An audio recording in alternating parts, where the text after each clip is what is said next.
સર્વતોમુખી સ્વભાવ। કાર્બન આપણે જોયું કે અદ્વિતીય તત્વ છે, કેમ કે એ અન્ય પરમાણુ સાથે ચાર સહસંયોજક બંધ બનાવવાની એની ક્ષમતા છે। આવર્ત કોષ્ટકના બીજા અન્ય તત્વો સાથે પણ આવી ક્ષમતા છે, પણ કાર્બન જેટલી ક્ષમતા કોઈની પાસે આટલી છે નહીં, કારણ કે એની બાહ્યતમ કક્ષામાં 4 ઇલેક્ટ્રોન। આ તો એક જ કાર્બન માટે થયું। હવે કાર્બન વધુ સંખ્યામાં જોડાય તે પ્રમાણે વધુ સંયોજનો બને। આમ કાર્બન બીજા અન્ય કાર્બન સાથે અથવા તો કાર્બન બીજા અન્ય તત્વો સાથે પણ જોડાઈ શકે છે, કોઈ એક તત્વ સાથે।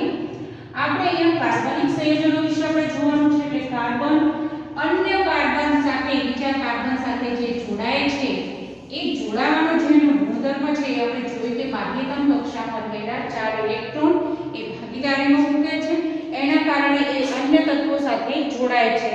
અને આમ કાર્બન પરમાણુ સાથે આ અદ્વિતીય ક્ષમતા સાથે જે જોડાય છે એને એનો કેટેનેશન ગુણધર્મ કહેવાય છે।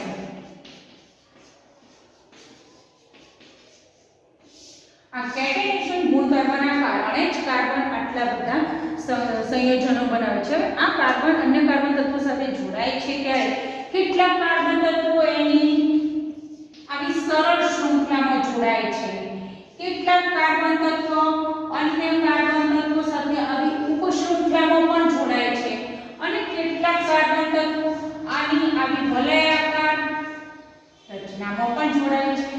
એટલે આમ કાર્બન સરળ શૃંખલામાં, ઉપશૃંખલામાં કે એની વલયાકાર રચનામાં જોડાઈ અને એ વિવિધ સંયોજનો આપે છે, માટે જ તો કાર્બનિક સંયોજનો વિશાળ શ્રેણીમાં રહેલા છે। હવે આપણે કાર્બનની જે સંયોજકતા છે એ સંયોજકતા મુજબ કાર્બનિક જે સંયોજનો બને છે એ કાર્બનિક સંયોજનોને આપણે મુખ્ય બે ભાગમાં વહેંચીએ છીએ। કાર્બનિક સંયોજનોમાં કેટલાક સંયોજનો હશે સંતૃપ્ત સંયોજનો, જ્યારે એ સિવાયના કેટલાક સંયોજનો છે અસંતૃપ્ત સંયોજનો। આપણે જોઈએ કે કોને સંતૃપ્ત સંયોજનો કહેવા અને કોને અસંતૃપ્ત સંયોજનો કહેવા। તો કાર્બન વચ્ચે ફક્ત એક બંધ ધરાવે, અન્ય તત્વ સાથે નહીં, કાર્બન વચ્ચે એક બંધ ધરાવતા સંયોજનો એ બધા જ સંતૃપ્ત સંયોજનો છે। જ્યારે કાર્બન વચ્ચે દ્વિબંધ હોય અથવા કાર્બન વચ્ચે ત્રિબંધ ધરાવતા સંયોજનો એ અસંતૃપ્ત સંયોજનો છે। આમ કાર્બન હાઇડ્રોજન સાથે, કાર્બન સાથે, જો કાર્બન અને હાઇડ્રોજનના સંયોજનો હોય તો આપણે એને હાઇડ્રોકાર્બન સંયોજનો કહીએ છીએ। અને આમ કાર્બનિક સંયોજનો આપણે બે વિભાગમાં વહેંચીએ છીએ, સંતૃપ્ત અને અસંતૃપ્ત સંયોજનો। હવે સંતૃપ્ત સંયોજનો જે છે તે અને અસંતૃપ્ત સંયોજનો છે તે એના વિશે આપણે પુસ્તકની અંદર આપણી પાસે છે કે કાર્બનની અંદર રહેલી જે આપણી શ્રેણી, હમણાં આપણે કહ્યું કે કાર્બનની જે સંયોજકોની શ્રેણી છે હાઇડ્રોકાર્બન છે, એનું પહેલું સરળ સભ્ય છે મીથેન। તો મીથેન અણુસૂત્ર છે CH4, એની અંદર એક જ કાર્બન છે। આ સંતૃપ્ત હાઇડ્રોકાર્બન કે કાર્બનિક સંયોજનોની શરૂઆતમાં પ્રથમ સરળ સભ્ય છે મીથેન। આ મીથેનની અંદર એક જ કાર્બન છે, એટલે ફક્ત એક હાઇડ્રોજન સાથે સિંગલ બંધથી એટલે કે એક બંધથી જોડાયેલ છે। હાઇડ્રોજન 4 હાઇડ્રોજન સાથે એક 4 બંધ બનાવે છે। હવે આપણે કહ્યું કે જો સંતૃપ્ત સંયોજનો છે તો આ સંતૃપ્ત સંયોજનોની અંદર કાર્બન સાથે એક બંધ ધરાવે છે। આપણે એનું એક ઉદાહરણ લઈ લઈએ। મીથેનનું તો ઉદાહરણ આપણે આવી ગયું। હવે પહેલું સરળ સભ્ય છે મીથેન, એનું અણુસૂત્ર CH4, એનું બંધારણ તો આપણે હમણાં જોઈ લીધું, આ બધે H છે। બીજું સભ્ય છે એનું ઇથેન, ઇથેનનું અણુસૂત્ર છે C2H6। આખી શ્રેણી એ પ્રકારે છે સ્ટેપ બાય સ્ટેપ કે જેમ કાર્બન એક વધતો જાય તો સાથે હાઇડ્રોજન બે વધતો જાય છે। અહીંયા એક કાર્બન હતો, અહીંયા બે કાર્બન થયા, એક કાર્બન વધ્યું એની સાથે હાઇડ્રોજન બે વધે છે। તો આ ઇથેન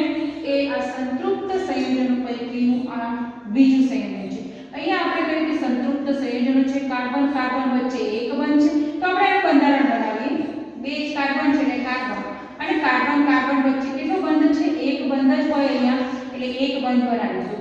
હવે દરેક કાર્બનની 4 સંયોજકતા આપણે પૂર્ણ કરવી પડશે. આ કાર્બન છે એની એક સંયોજકતા અહીંયા થઈ ગઈ, આ બીજી, આ ત્રીજી અને આ ચોથી. ચારેય સંયોજકતા પર હાઇડ્રોજન જોડાઈ જશે. એક પ્રમાણે આ કાર્બનની જોઈએ, આ કાર્બનની પણ એક સંયોજકતા અહીંયા છે, આ બીજી, આ ત્રીજી અને ચોથી, ત્યાં પણ એક H જોડાઈ જશે. હવે આપણે જાણી લઈએ જો C2 બે C છે અને H6 છે. 1 2 3 4 5 અને 6 અને આ સરળ શૃંખલામાં જોડાયેલા છે. કેવા? સીધી શૃંખલામાં, કોઈ રાઉન્ડ આકાર કે કોઈ વલય આકાર કે કોઈ ઉપશૃંખલામાં છે નહીં, એટલે બે જ કાર્બન છે. તો આપણને કોઈ કે ઇથેનનું અણુસૂત્ર કયું? આ છે એનું અણુસૂત્ર, જે આ એનું છે બંધારણીય સૂત્ર. ત્યાં 2 માર્ક્સમાં કે પ્રશ્ન પૂછાય કે ઇથેનનું અણુસૂત્ર અને બંધારણીય સૂત્ર આપો તો આપણને આ બંધારણીય સૂત્ર આપણે લખવું પડે. આ જ પ્રમાણે આપણે આગળ જઈએ. પ્રોપેન જોઈએ. કેટલા સંયોજનો છે પ્રોપેન જોઈએ તો પ્રોપેન એક ત્રીજું શબ્દ છે C3H8. નિયમ મુજબ જ કાર્બન આના કરતા 1 વધે, હાઇડ્રોજન આના કરતા 2 વધે. આપણે એનું અણુસૂત્ર આવડી ગયું.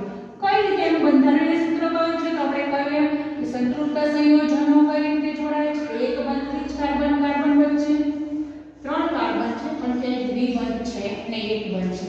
હવે આપણે નિયમ મુજબ કે દરેક કાર્બનની 4 સંયોજકતા પૂર્ણ કરવાની. એક સંયોજકતા થઈ ગઈ, 2 3 અને 4. આ કાર્બન માટે 2 થઈ ગઈ, બાકી 2 જ વધી 2. આ કાર્બન માટે 1 થઈ ગઈ, બાકી 3 વધી. બધે આપણે H જોડી કાઢીએ અને પછી આપણે ગણી કાઢીએ કે આપણે જેટલા H છે એટલા છે કે નથી. અહીંયા કોઈ સંયોજન કે કશું ગોખવાનું કેમ એવું કશું છે નહીં. નિયમ મુજબ જ આપણે એની સંયોજકતા પૂર્ણ કરશું તો આપોઆપ થઈ જશે. જો કાર્બન 3 C3 1 2 3 H8 છે 1 2 3 4 5 6 7 અને 8 આ થઈ ગયું એનું બંધારણીય સૂત્ર. આ જ રીતે ધારો કે આ બંધારણીય સૂત્ર છે, અહીંયા કાર્બન સરળ શૃંખલામાં છે. એ જ પ્રમાણે બ્યુટેન પ્રોપેન પછી આવે છે બ્યુટેન C4 H કેટલા હશે 10. આપો એનાથી કાર્બન 1 વધે, હાઇડ્રોજન 2 વધે. આ એનું સૂત્ર થયું. હવે આ 4 કાર્બનને પહેલા જોડી કરી એક બંને. હવે આપણે આગળ હાઇડ્રોજનને જેમ તે આડેધડ નાખવાના નથી. દરેકની 4 સંયોજકતા પૂર્ણ કરવાની. એક હતી 2 3 અને 4. આની 2 થઈ ગઈ 3 4. આની 2 થઈ ગઈ 3 અને 4. આની એક જ છે 1 2 અને 3 અને બધે હાઇડ્રોજન જોડી દો.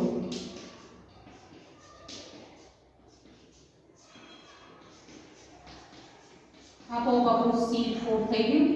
C4 H કેટલા છે 1 2 3 4 5 6 7 8 9 10 C4 પણ આ કેવા છે સરળ શૃંખલામાં જોડાયેલ છે એટલે આને કહેવાય છે નોર્મલ બ્યુટેન. આનું નામ છે નોર્મલ બ્યુટેન અથવા એને N બ્યુટેન પણ લખતા હોય છે N બ્યુટેન. હવે જો આ જ બ્યુટેન છે આપણે કહીએ છીએ સરળ શૃંખલામાં જે જોડાય છે એની જગ્યાએ જો ઉપશૃંખલામાં જોડાયા બ્યુટેન એના અણુસૂત્રમાં કોઈ ફેરફાર થાય નહીં, ફક્ત અને ફક્ત એના બંધારણીય સૂત્રમાં જ ફેરફાર થશે. એની અંદર કાર્બન પણ 4 હશે, હાઇડ્રોજન પણ કેટલા જ હશે. આ ચારેય કાર્બન જે સીધી શૃંખલામાં જોડાય છે એની જગ્યાએ ધારો કે 3 કાર્બન સીધા જોડાય, ચોથો કાર્બન અહીંયા જોડાય છે. નિયમ મુજબ દરેક કાર્બનની 4 સંયોજકતા આપણે પૂર્ણ કરીએ. આ કાર્બન માટે 1 છે 2 3 અને 4. આ કાર્બન માટે 1 2 અને 3 એટલે એક જ છે 4. આ કાર્બન માટે 1 2 3 અને 4. આ કાર્બન માટે એક જ છે 2 3 અને 4 અને બધે H આપણે જોડી દઈએ.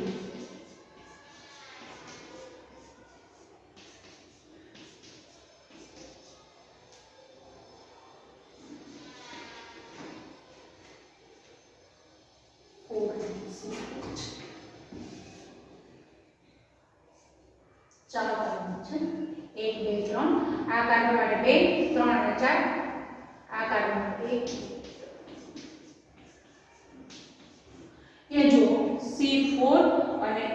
HN છે, આ પણ બ્યુટેન જ છે, પણ આ બ્યુટેન કઈ રીતે જોડાયો છે?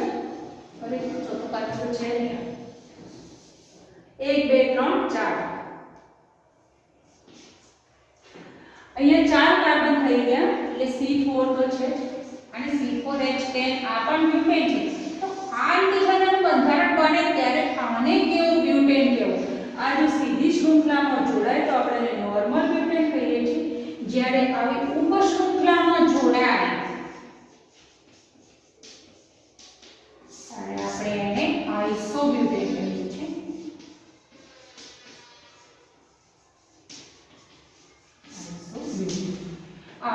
Methane, ethane, propane, butane, pentane, hexane, સલ્ફેન, ઓક્ટેન એમ અસંખ્ય સુધીની શ્રેણી છે.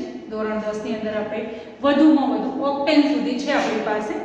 આનાથી આગળ એવું નથી કે બસ 8 કાર્બન સુધીના જ સંયોજનો છે, લાખોની સંખ્યામાં સંયોજનો છે, પણ બધા જ સંયોજનો આના નિયમ મુજબ જોડાય. આ થઈ વાત આપણા સંતૃપ્ત સંયોજનોની. તો આમ સંતૃપ્ત સંયોજનો કાર્બન કાર્બન વચ્ચે એક બંધી જોડાય. આ મહત્વનો ગુણધર્મ યાદ રાખો અને એના અંદર રહેલા જેટલા પણ કાર્બન છે એ દરેક કાર્બનની 4 સંયોજકતા પૂર્ણ કરી દેવાની. એટલે આપણને બધા જ સંયોજનોના ઓટોમેટિકલી એના બંધારણની સૂત્ર આપણને આવશે. ક્યાંય કોઈ આવું જો આ માળખા બધા આ ચિત્રો કે ફોટા કે કશું ગોખવાની કઈ જરૂર પડશે નહીં. બરાબર, નિયમ યાદ રાખી લેજો, નિયમ મુજબ જ છે. આપણે હવે અહીંયા જઈશું અસંતૃપ્ત સંયોજનો વિશે. અસંતૃપ્ત સંયોજનો જે છે એની અંદર આપણે લખીશું કે કાર્બન કાર્બન વચ્ચે અથવા દ્વિબંધ પણ હોઈ શકે અથવા કાર્બન કાર્બન વચ્ચે ત્રિબંધ હોઈ શકે. એવા સંયોજનોને આપણે અસંતૃપ્ત હાઇડ્રોકાર્બન સંયોજનો કહીએ છીએ. હવે એનું લઈએ આપણે એક ઉદાહરણ કે જો કાર્બન કાર્બન વચ્ચે દ્વિબંધ હોય તો આપણે અસંતૃપ્ત સંયોજનોની શ્રેણી શરૂ કરીએ. એ સંતૃપ્ત સંયોજનોની શ્રેણીમાં કયા સભ્ય આપણે નીચે લીધું CH4. અહીંયા કાર્બન એક જ છે, અહીંયા તો બે કાર્બન જોઈએ કેમ કે કાર્બન કાર્બન વચ્ચે દ્વિબંધ જોઈશે. એટલે પહેલું સભ્ય જે આવશે એ બે કાર્બન વાળું આવશે અને બે કાર્બન વાળું આપણી પાસે સંતૃપ્તમાં કોણ છે? ઇથેન છે. સંતૃપ્તમાં ઇથેન છે. આપણે અસંતૃપ્તમાં લેવા છીએ તો ઇથેન તો આવી શકે. હવે નામકરણમાં આપણે ફેરફાર કરીએ, એના બંધારણમાં ફેરફાર કરીએ. કાર્બન કાર્બન વચ્ચે જો એક બંધ હતો તો ઇથેન બનતું આવ્યું. અહીંયા કાર્બન કાર્બન વચ્ચે દ્વિબંધ. કાર્બન કાર્બન વચ્ચે બનેલો દ્વિબંધ. હવે એની અંદર હાઇડ્રોજન કેટલા છે, કેટલા જોડાય છે, શું છે આપણે જોઈએ. ચલો આ કાર્બનના આ બે, બાકી કેટલા વધશે? બે. 4 પૂરી કરવા માટે આ કાર્બનના બે છે તો બાકી 4 હશે. 4 બાકી H જોડી. તો આ કાર્બન કાર્બન વચ્ચે દ્વિબંધ ધરાવતું સંયોજન છે એ કેટલું બન્યું? C2 છે અને H કેટલો છે? 4. અહીંયા જુઓ, અહીંયા C2 અને H6 હતો. એ દ્વિબંધના કારણે C2 બને અને H4 બને. તો આ સંયોજનનું નામ છે ઇથીન. આનું નામ છે ઇથીન. ટૂંકમાં કાર્બન કાર્બન વચ્ચે દ્વિબંધ પાછળ ઈન પ્રત્યય લગાડવાનો. શું લગાડવાનો? ઈન પ્રત્યય. તો આમ આ શ્રેણીનું પ્રથમ સભ્ય બનશે ઇથીન. ઇથેન ઉપરથી ઇથીન. બીજું સભ્ય છે પ્રોપેન ઉપરથી પ્રોપીન. બ્યુટેન ઉપરથી બ્યુટીન. પેન્ટીન, હેક્સીન. આ પ્રમાણે અસંતૃપ્ત સંયોજનોના એક દ્વિબંધવાળા સંયોજન બનશે. આપણે એની અંદર બીજો વિકલ્પ પણ મૂકેલો છે કે કાર્બન કાર્બન વચ્ચે જો ત્રિબંધ હશે તો પણ એ અસંતૃપ્ત સંયોજનો છે. તો એ કાર્બન કાર્બન વચ્ચે રહેલા ત્રિબંધથી કઈ રીતે જોડાય છે અને પહેલું સભ્ય કયું છે તે. તો કાર્બન કાર્બન વચ્ચે જો ત્રિબંધ હોય તો બે કાર્બન તો જોઈશે જ. ચલો બે કાર્બન લીધા અને બંને વચ્ચે ત્રિબંધ. આ કાર્બનની 3 સંયોજકતા પૂરી થઈ. એક જ રાખી, આની પણ એક જ રાખી અને ત્યાં હાઇડ્રોજન જોડી. તો આ સંયોજન કયું બન્યું? C એટલે C2 અને H પણ C2H2 બન્યું. C2H2 અને આમ રહેલા દરેક કાર્બનની સંયોજકતા પૂર્ણ થઈ ગઈ. આ પણ અસંતૃપ્ત સંયોજન કોનું છે? તો હવે આનું ના બંને એક જ તો બંધારણ છે ને, નામ પણ જુદા બનશે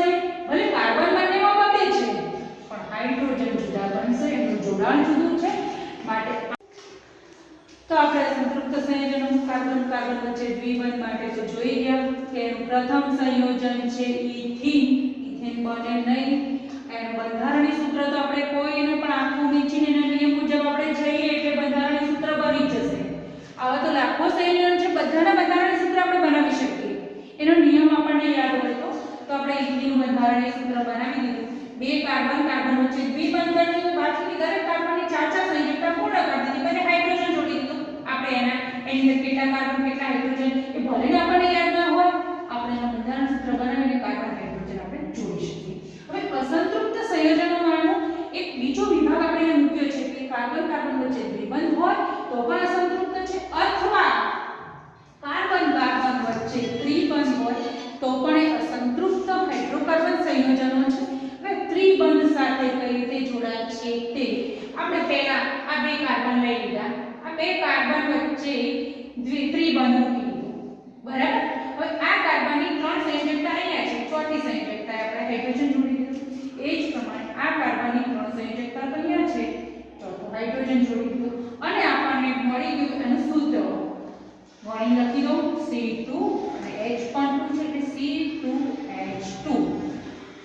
આ પણ અસંતૃપ્ત હાઇડ્રોકાર્બન સંયોજનોમાંનું સંયોજન છે. પણ હવે આના અને આના નામકરણ બંધારણમાં ફેરફાર છે, એની અંદર એના હાઇડ્રોજનમાં ફેરફાર છે, નામ પણ જુદું છે. તો આનું નામ છે ઇથાઇન. એટલે આની અંદર આઇન પ્રત્યય લગાડવાનો છે.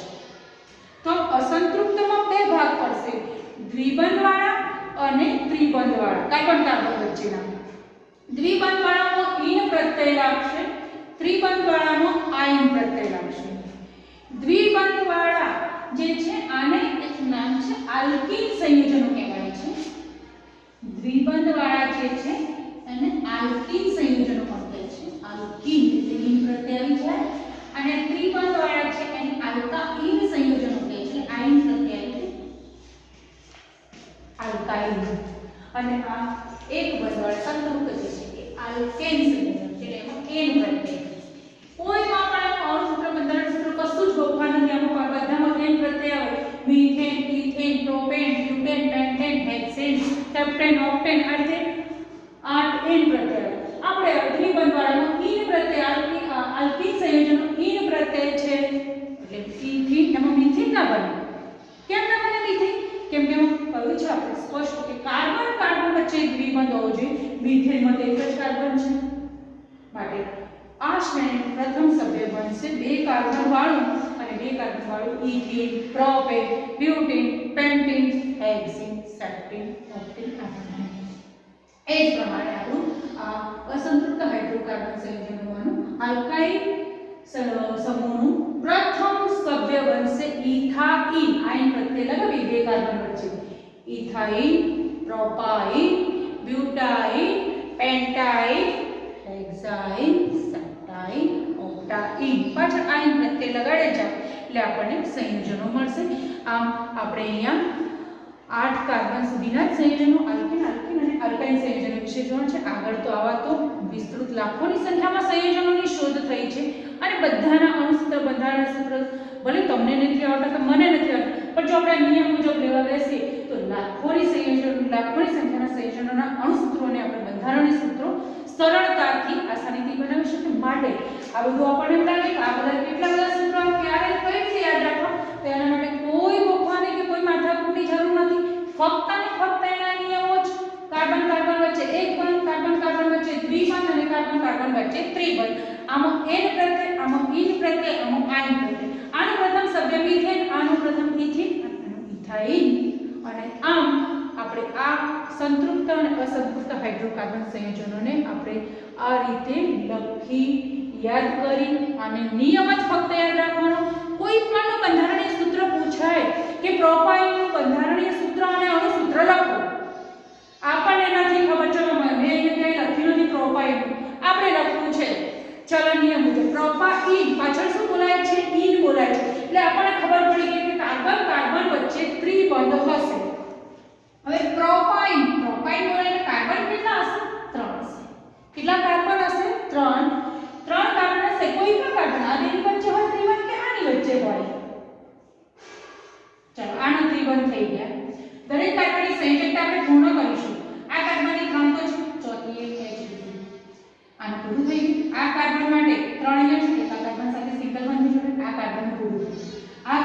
1 છે 2 3 અને 4 જો પ્રોપાઇન બનશે શું બનશે પણ તમે જ બોલો અને આપણે નક્કી કરીએ કાર્બન કેટલા છે 2 C2H કેટલા છે 1 2 3 અને 4 C2H4 આ બન્યું પ્રોપાઇન ઓકે અહીંયા જોયું આપણે પ્રોપાઇનના સૂત્ર માટે આપણે 3 કાર્બન હતા સોરી અહીંયા 3 કાર્બન હા C3 આપણે દોરેલા છે 3 કાર્બન C3 હાઇડ્રોજન ગણી કાઢીએ 1 2 3 અને 4 હાઇડ્રોજન 3 આ બન્યું પ્રોપાઇનનું અણુસૂત્ર આ જ પ્રમાણે આપણે બ્યુટાઇન પેન્ટાઇન કોઈ પણ અણુસૂત્ર બે માર્ક્સનું ક્વેશ્ચન હોય છે કોઈ પણ કે ઇથિનનું અણુસૂત્ર લખો બ્યુટાઇનનું અણુસૂત્ર લખો ઓક્ટીનનું અણુસૂત્ર લખો તો આપણે પહેલા એને ઓળખી લેવાનું કે કયા સમૂહનું છે એ આલ્કેન છે આલ્કીન છે કે આલ્કાઇન છે પાછળના પ્રત્યય ઉપરથી આપણને ખબર પડી જશે પછી એમાં કેટલા છે કાર્બન કેટલા છે નક્કી કરી કાઢવાનું કાર્બન માટે તો છે methane ethane propane butane pentane એ પ્રમાણે આપણે યાદ રાખી લેવાનું એમાં કાર્બન દોરી દેવાના એકવાર પછી દરેક કાર્બનની 4 સંયોજકતા પૂર્ણ કરવાની આપોઆપ એની અંદર કેટલા હાઇડ્રોજન જોડાશે એ જે નિયમ મુજબ જોડાતા હશે જોડાઈ જશે અને પછી એમાંથી આપણે ગણી લેવાના કાર્બન ગણી પહેલાની સંખ્યા લખી દેવાની હાઇડ્રોજન ગણીની સંખ્યા લખી દો એટલે આ આપણું એનું બંધારણીય સૂત્ર મળી જાય આ સંતૃપ્ત અને અસંતૃપ્ત હાઇડ્રોકાર્બન સંયોજનો પુષ્કળ પ્રમાણની અંદર હાલ છે હજુ તો નવા સંયોજનો શોધાતા જ રહે છે કેમ કે કાર્બન અદ્વિતીય સંયોજન છે અદ્વિતીય તત્વ છે એટલે એના અસંખ્ય સંયોજનો છે